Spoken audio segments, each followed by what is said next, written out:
పూరి జగన్నాథ స్వామివారి ఆలయం ఒడిశా రాష్ట్రంలో ప్రసిద్ధి చెందినటువంటి పూరి క్షేత్రంలో శ్రీకృష్ణ భగవానుడు శ్రీ జగన్నాథ స్వామి అనే పేరుతో తన సోదరుడైనటువంటి బలరాముడు సుభద్రలతో కలిసి కొలువుదీరినటువంటి క్షేత్రం.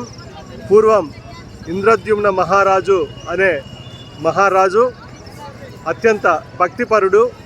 ఆయన భగవంతుడికి ఒక ఆలయాన్ని నిర్మించాలని ఇక్కడ ఆలయాన్ని నిర్మించి ఏ దేవుడిని ప్రతిష్ఠించాలా అని ఆలోచిస్తూ ఉన్నటువంటి సమయంలో శ్రీ మహావిష్ణువు కలలో కనిపించి శ్రీకృష్ణ భగవానుడిని ప్రతిష్ఠించవలసిందిగా ఆ మూర్తులను తయారు చేయడానికి సముద్రంలో ఒక దారువు అంటే ఒక చెక్క మొద్దు కొట్టుకొని వస్తుందని దానిని తీసుకొని విగ్రహాలను తయారు చేయించి ప్రతిష్ఠించాల్సిందిగా స్వప్నంలో ఆదేశించాడు. ఆ స్వప్న సందేశం ప్రకారం రాజు సముద్రంలో వెతకగా ఒక పెద్ద కొయ్య దొరికింది. దానిని తీసుకొని వచ్చి విగ్రహాలు తయారు చేయడానికి అనేక ప్రయత్నాలు చేస్తే శిల్పులెవరూ ముందుకు రాలేదు.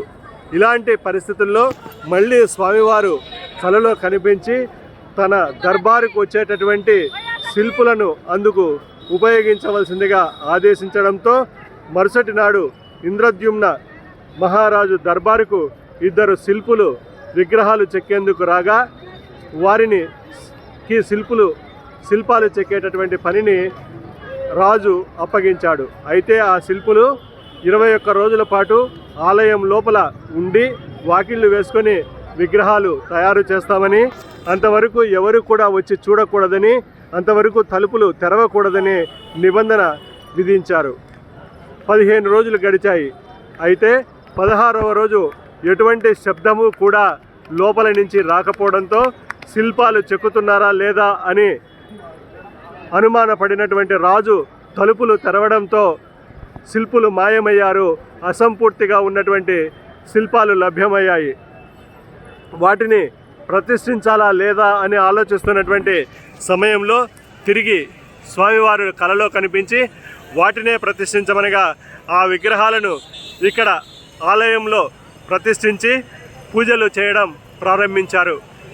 ఈ విగ్రహాలలో మధ్యలో గర్భాలయంలో సుభద్రాదేవి ఉండగా స్వామివారికి ఎడమ వైపున శ్రీకృష్ణ భగవానుడు, కుడివైపున బలరాముడు బలభద్రుడు అనే పేరుతో కొలువుదీరి దర్శనమిస్తారు.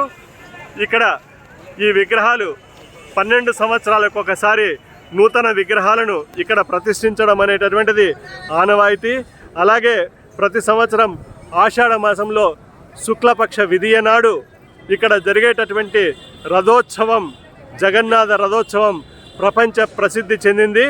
ఒకేసారి 3 రథాలలో బలభద్రుడు, జగన్నాథ స్వామి, సుభద్ర ఆసీనులై ఇక్కడికి 3 కిలోమీటర్ల దూరంలో ఉన్నటువంటి గుండీచా మందిరానికి వెళ్తారు. అక్కడ 7 రోజుల పాటు ఉండి పూజలు అందుకొని తిరిగి 9వ నాడు ఆలయానికి చేరుకోవడంతో ఈ రథోత్సవము అనేటటువంటిది ముగుస్తుంది.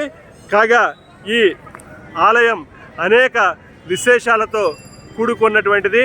మనకెన్నో ఆశ్చర్యం కలిగించేటటువంటి అంశాలు ఇక్కడ ఆలయంలో మనం చూడవచ్చు. ఇక్కడ మనం చూసినట్లయితే గర్భాలయ గోపురం శంఖం ఆకారంలో ఉంటుంది. అలాగే పైన సుదర్శన చక్రం అనేటటువంటిది ప్రతిష్ఠింపబడింది. ఈ సుదర్శన చక్రం మనం దూరం నుంచి చూసినట్లయితే అది మన వైపే తిరిగినట్లుగా మనకు కనిపిస్తుంది. అలాగే గోపురం పైన ఎగురుతూ ఉన్నటువంటి పతాకం, జెండా అనేటటువంటిది గాలికి వ్యతిరేక దిశలో ఎగురుతూ ఉండడం కూడా విశేషం. ఈ జెండాను ప్రతిరోజు సాయంత్రం 6 గంటల ప్రాంతంలో మారుస్తారు. అంటే ఏ రోజుకు ఆ రోజు కొత్త పతాకాన్ని ఎగరవేయడం అనేటటువంటిది ఇక్కడ ఉన్నటువంటి సాంప్రదాయం. అలాగే స్వామివారికి నివేదనలు కూడా అనేకం సమర్పిస్తూ ఉంటారు. ఈ నివేదనలన్నీ కూడా సాంప్రదాయ పద్ధతిలోనే వండుతూ ఉండడం విశేషం. కట్టెలను ఉపయోగించేటటువంటి పొయ్యి మీద 7 కుండలను ఒకదానిపైన ఒకటి ఉంచి ఈ ప్రసాదాన్ని తయారు చేస్తారు. అందులో మొదటి కుండ అంటే అన్నింటికంటే పై భాగంలో ఉన్నటువంటి కుండలో మొట్టమొదటిసారిగా ప్రసాదం తయారవ్వడము అనేటటువంటిది ఈ క్షేత్రంలో ఉన్నటువంటి గొప్ప విశేషం. అంతేకాకుండా ఈ ప్రసాదం ఎటువంటి వాసన కూడా రాదు. అయితే స్వామివారికి నివేదన సమర్పించి బయటికి తీసుకొచ్చిన తర్వాత అనేక సువాసనలను ఈ ప్రసాదం వెదజల్లుతూ ఉంటుంది. అలాగే ఇక్కడ ఆలయం తెరిచి ఉన్నటువంటి సమయంలో స్వామివారికి నివేదించినటువంటి వివిధ అన్న ప్రసాదాలను బయట ఆలయ ప్రాంగణం సమీపంలోనే విక్రయిస్తూ ఉంటారు. వాటిని చాలామంది భక్తులు భుజించేదానికి ఇష్టపడతారు. స్వామివారి దర్శనం పరమ పవిత్రంగా, సకల శ్రేయోదాయకంగా, సకల పుణ్యదాయకంగా భక్తులు భావిస్తారు. జై జగన్నాథ్.